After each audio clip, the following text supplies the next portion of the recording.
कि इसी दिन भगवान श्री कृष्ण ने अपना शरीर का त्याग किया था। जैन धर्म के अंतिम जो है तीर्थकार महावीर जी, उनका भी निर्वाण इसी दिन हुआ था। दयानंद सरस्वती का भी उन्होंने देह का त्याग किया इसी दिन किया था। दुर्वासा इससे बहुत ज्यादा क्रोधित हो गए और उन्होंने श्राप दिया कि माँ लक्ष्मी आज से पाताल लोक में निवास करेंगी। उसी समय से देवताओं की जो है शक्ति क्षीण होने लगी, राक्षसों का आक्रमण हावी होने लगा, वो ताकतवर होने लगे। उसे और माँ से कृपा कर आशीर्वाद मांगी कि हमारे पास जो भी धन आए साथ साथ हमारे बुद्धि का विकास हो, क्योंकि केवल धन आने से कुछ नहीं होगा। धन आएगा, बुद्धि नहीं आएगा तो आपका जो है वो भी चला जाएगा। लक्ष्मी जब आती ही, लक्ष्मी जी का जो वाहन क्या है, उल्लू।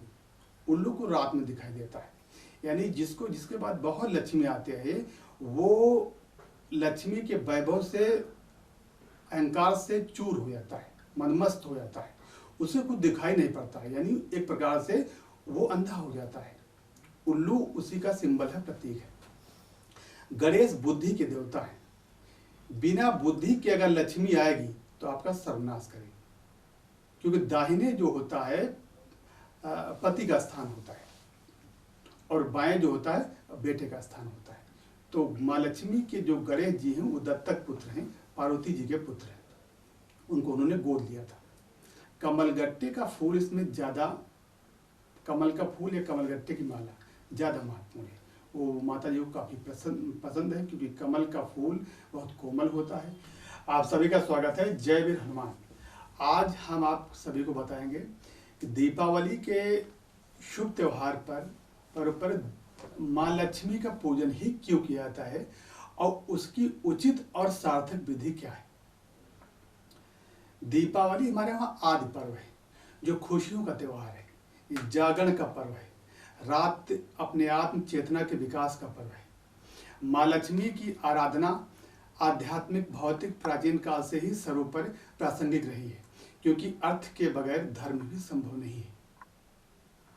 दीपावली के दिन कई ऐतिहासिक तथ्य हमारे जुड़े हैं कि इसी दिन भगवान श्री कृष्ण ने अपना शरीर का त्याग किया था।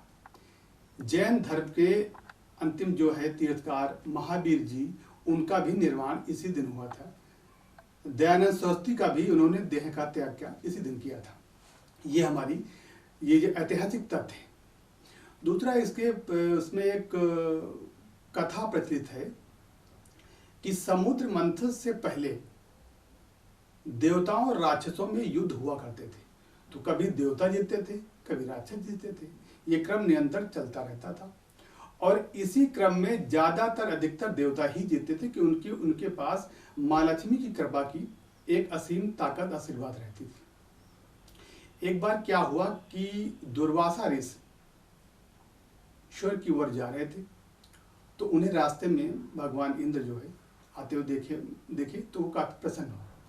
तो उन्होंने अपने गले की माला उनके में डालने की कोशिश की, लेकिन इंद्र अपने मदमस्त में चूर थे, तो उन्होंने उसको ध्यान नहीं दिया और वो माला इंद्र का जो हाथी ऐरावत था उसके सिर में जा गिरा। हाथी को कुछ देर पश्चात ये ज्ञात हुआ कि हमारे सिर में कुछ भारी भारी है, तो उसने उसको सिर हिला के माले को नीचे गिरा दिया और उसको नष्ट कर दिया। दुर्वासा इससे बहुत ज्यादा क्रोधित हो गए और उन्होंने श्राप दिया कि माँ लक्ष्मी आज से पाताल लोक में निवास करेंगी। उसी समय से देवताओं की जो है शक्ति क्षीण होने लगी, राक्षसों का आक्रमण हावी होने लगा, वो ताकतवर होने लगे। सभी देवताओं ने मिलकर ब्रह्मा जी से प्रार्थना की, इसका उपाय क्या किया जाए। तो उन्होंने क्या किया, उन्होंने बताया कि समुद्र मंथन किया जाए। तो उसी समय से तो माँ लक्ष्मी प्रकट हुई। काफी दिनों तक समुद्र मंथन चला, आप सभी लोग जानते हैं, उसमें बहुत सारे रत्न, बहुत सारी चीजें उसमें निकली। तो उसमें से माँ लक्ष्मी भी निकली। जिस दिन माँ लक्ष्मी निकली उसी दिन दीपावली मनाई जाती है, यानी कार्तिक शुक्ल अमावस्या, कार्तिक महीने की जो अमावस्या है उस दिन जो है माँ लक्ष्मी का प्राकट्य हुआ। तो उनकी आराधना के लिए ये चीज मनाई जाती है।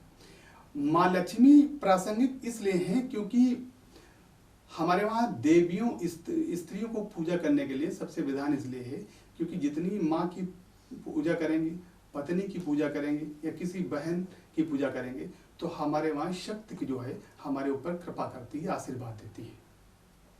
तो माँ लक्ष्मी की कृपा हुई। अब हम आपको बताएंगे कि इसका विधिवत पूजन कैसे किया जाए। तो सर्वप्रथम ये भी जान लें कि लक्ष्मी के साथ गणेश जी का पूजन होता है। 2 मिनट उसके बारे में बता दें कि लक्ष्मी जी के साथ गणेश जी का ही पूजन क्यों होता है। लक्ष्मी जब आती हैं, लक्ष्मी जी का जो वाहन क्या है, उल्लू। उल्लू को रात में दिखाई देता है, यानी जिसके बाद बहुत लक्ष्मी आते हैं वो लक्ष्मी के वैभव से, अहंकार से चूर हो जाता है, मनमस्त हो जाता है, उसे कुछ दिखाई नहीं पड़ता है, यानी एक प्रकार से वो अंधा हो जाता है। उल्लू उसी का सिंबल है, प्रतीक है। गणेश बुद्धि के देवता है। बिना बुद्धि के अगर लक्ष्मी आएगी तो आपका सर्वनाश करेगी। इसीलिए माँ लक्ष्मी के साथ गणेश जी का पूजन करना अनिवार्य है। अब माँ लक्ष्मी का विधिवत पूजन कैसे करें? सामान्य रूप से आप अपने घर में पूजा कक्ष में माँ लक्ष्मी जी की, गणेश जी की मूर्ति स्थापित करें। ध्यान रखें कि वो लक्ष्मी जी के बाएं हों, क्योंकि दाहिने जो होता है पति का स्थान होता है और बाएं जो होता है बेटे का स्थान होता है। तो माँ लक्ष्मी के जो गणेश जी हैं वो दत्तक पुत्र हैं, पार्वती जी के पुत्र हैं, उनको उन्होंने गोद लिया था। दोनों मूर्तियां स्थापित करके आप पहले जो है जल से मूर्तियों को शुद्ध करें, आसन को शुद्ध करें। फिर जो सामग्री है उसमें आप सब लोग जानते भी होंगे, लेकिन हम फिर से बता रहे हैं, रोली है, चंदन है, पान है, सुपारी है, नारियल है, पंचामृत, सारी जो होते हैं उनका शुद्ध करिए, नवग्रह की स्थापना करिए, उनका पूजन करिए। आप जल लेकर 3 बार जल को 2-2 बूंद मुख में डालना है। ओम केशवाय नमः, ओम नारायणाय नमः, ओम माधवाय नमः। उसके बाद ओम ऋषिकेशाय नमः बोल के उसको हाथ धो लेना है। उसके बाद आप दीपक का पूजन करें, फिर अब कलश का पूजन करें। विधिवत पूजन करते करते आप सफेद वस्त्र के उस पर ही माता जी का आसन होना चाहिए, आपका होना चाहिए, क्योंकि श्वेत वस्त्र को ज़्यादा महत्व होती है। कमलगट्टे का फूल इसमें ज़्यादा, कमल का फूल या कमलगट्टे की माला ज़्यादा महत्वपूर्ण है।